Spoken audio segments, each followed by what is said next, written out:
রুকিয়া, আমি সঙ্গে আছি মোতাব্বির কাজী মেজবাউল হক। আজ যে প্রসঙ্গে কথা বলবো, লুকিয়ে থাকা জিন্নাতকে আমরা কিভাবে বের করে আনতে পারি। লুকিয়ে থাকা জিন্নাত, যে জিন্নাতগুলো লুকিয়ে থাকে বিভিন্ন স্থানে, সে আলোর সাথে, জাদুর দ্বারায় আলো, এই মুহূর্তে দিন, সে দিনের একটু অংশ আলোর সাথে মিশে থাকে।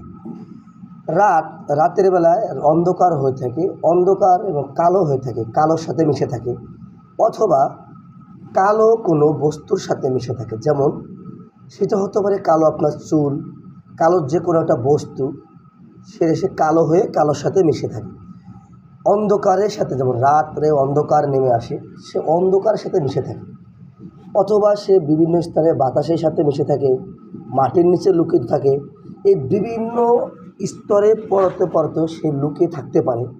সেক্ষেত্রে তাকে বের করার বিভিন্ন আয়াত রয়েছে কোরআনে। আল্লাহ সুবহানাহু ওয়া তাআলা বিভিন্ন আয়াত দিয়ে রেখেছেন, যে আয়াতের মাধ্যমে লুকিত জিন্নাত সে যেভাবে, যেই স্তরে যেভাবে লুকিয়ে থাক, সেইভাবে সেই আয়াতের মাধ্যমে তাকে বের করে আনা সম্ভব।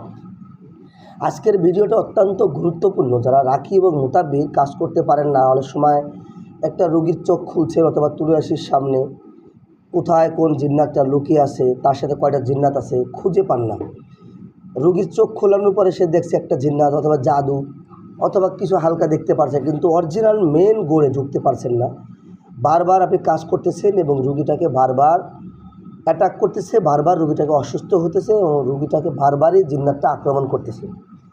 সেক্ষেত্রে লুকিত জিন্নাত বের করার জন্য বিভিন্ন আয়াত তেলাওয়াত করতে হয়। আজকে আমি লক্ষ লক্ষ কোটি কোটি টাকা দামের দিয়েও এরকম একটা ভিডিও আপনারা খুঁজে পাবেন না। আজকে আপনাদেরকে শুধু আপনাদের দোয়ার জন্য এবং আপনাদের হাদিয়া স্বরূপ আজ মিলাদুন নবী উপলক্ষে এই আমলটি আপনাদেরকে আমি দিচ্ছি। আমলটি হচ্ছে, যদি এমন কোনো রোগী আপনি বসান, তার চোখ খুলেছেন, অথবা তুলে রাশি দিয়ে কাজ করান যারা, তার চোখ খুলেছেন।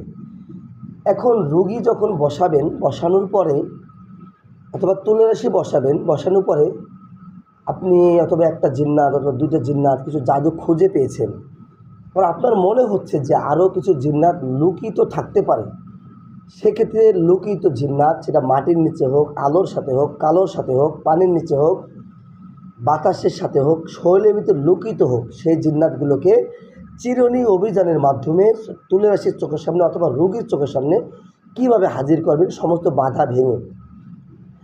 এখন যদি আমরা মনে করি কোনো জিন্নাত কালোর মাঝে মিশে আছে,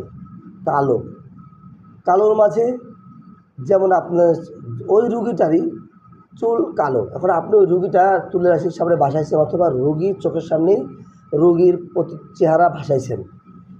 এখন রুগীর কিন্তু চোখের মণি কালো, চুল কালো, পুরুষ হয় তার দাড়ি কালো, তাই দাড়ির সাথে চুলের সাথে মিশে থাকতে পারে। হতে পারে আপনাদের বিশ্বাস না হতে পারে যে এভাবে কীভাবে সম্ভব। এভাবেই সম্ভব। যদি এমন হতে পারে, এমন হয়ে থাকে, যদি এমন হয়ে থাকে, সর্বপ্রথম রোগীর সামনে সূরা ফাতিহা, আয়াতুল কুরসি, ইখলাস, ফালাক, নাস, এটা কমন বিষয়। এটা পড়ে রোগী অথবা তুলে রাশির চোখে একটা ফু দিবেন। দেওয়ার পরে যেটা করবেন, সূরা ইনশিককের 16 থেকে 19 পর্যন্ত এই আয়াতগুলো 3 বার পড়ে রোগীর শরীরে দম করে দিবেন। দম করার পর যদি রোগীকে বলবেন, দেখেন যদি কেউ কালোর মাঝে মিশে থাকে সেটা দেখতে পারবেন। যদি আপনার সামনে চুলও আসে, ওই জিন্নাতটা জাদুর মাধ্যমে চুল হয়ে আসে, অথবা কালো কোনো বস্তু হয়ে আসে, অথবা আপনার নিজের চোখ যদি আপনার সামনে ভাসে, চোখের মণির ভিতরে লুকিয়ে আছে, চোখের মণির আকার ধারণ করেছে। এখন আসেন, রাতের অন্ধকারের মাঝে যদি কোনো জিন্নাত লুকিয়ে থাকে, তাকে বের করে কি আনবেন। এখন আপনি ঢুকাইছেন, কালো হয়ে আছে, এবং রাতের অন্ধকারের ভিতরে যদি ঢুকিয়ে থাকে, সেক্ষেত্রে আপনি কোন আয়াত তেলাওয়াত করবেন। সেক্ষেত্রে আপনি সূরা নূর 24 নং সূরা, সম্ভবত কোরআনে আল্লাহ পাকের 24 নং সূরার 40 নং আয়াত, এই আয়াতটা আপনি একবার অথবা 3 বার পড়ে রোগীর চোখে ফুঁদে দিবেন। রাতে যারা বিচারণ করে জিন্নাতগুলো, আর রোগীকে রাতেই ডিস্টার্ব করে অথবা রাতের কালোর মাঝে লুকিত আছে, মিশে আছে, ওই আয়াতটা পড়লে যত রকম রাতের অন্ধকারের সাথে মিলে থাক অবশ্যই বের হতে বাধ্য হবে। এখন আসেন, কিছু জিন্নাত মাটির ভিতরে লুকিয়ে যায়। আমরা যখন কোনো জিন্নাতকে চিকিৎসা করতে যাব, সে তো জানবে যে এই মোতাব্বির, এই রাকি, এই কবিরাজের মাধ্যমে আমি মারা পড়ে যাব অথবা ধরা পড়ে যাব। সেক্ষেত্রে কিন্তু সে বিভিন্নভাবে তার জাদুর মাধ্যমে রোগীর শরীরের ভিতরে লুকিত অবস্থা থাকে, মাটির নিচে লুকিয়ে চলে যায়, অন্ধকার সাথে আলোর সাথে কালোর সাথে এভাবে সে মিশে থাকে, লুকিত হয়।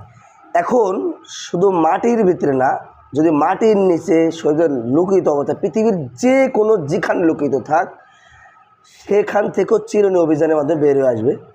সেটার জন্য সূরা জিলজাল সম্পূর্ণ পড়ে তার চোখে ফু দেবেন, 1 বার থেকে 3 বার করবেন। যেখানে যে অবস্থায় যত বড় জাদুকর জিন্নাত লুকিয়ে থাক সে সেখান থেকে বেরিয়েতে আসতে বাধ্য থাকবে। তা আমি যে এবং তার পাশাপাশি সেহেরের কিছু আয়াত, সূরা ফালাক, নাস, সূরা ইউনূসের 81-82 আয়াত পাঠ করে রোগী অথবা তুলের শরীরে ফু দিবেন। সে যত বড় তীব্র থেকে তীব্র জাদুকর জিন্নাত হোক, যত বড় মারাত্মক লেভেলের জাদুকর জিন্নাত হোক, তার সমস্ত জাদু ভেঙে তার আসল রূপ এবং সে বেরিয়ে আসবে। ভিডিওটি ভালো লেগে থাকলে অবশ্যই শেয়ার করবেন, যে দেখবেন অবশ্যই শেয়ার করবেন, না হলে ভিডিওর হক আদায় হবে না। আমি আজ মিলাদুন নবী উপলক্ষে আপনাদের দোয়ার জন্য এই ভিডিওটি আপনাদেরকে দিলাম।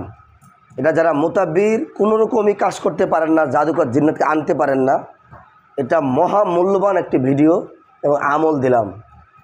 যদি ভালো লেগে থাকে অবশ্যই লাইক, কমেন্ট করবেন, শেয়ার করবেন। যে শেয়ার করবেন না এবং কমেন্ট করবেন না, লাইক দিবেন না, এই আমল দ্বারা তার কোনো ফায়দা হবে না, কোনো কাজ হবে না ইনশাআল্লাহ।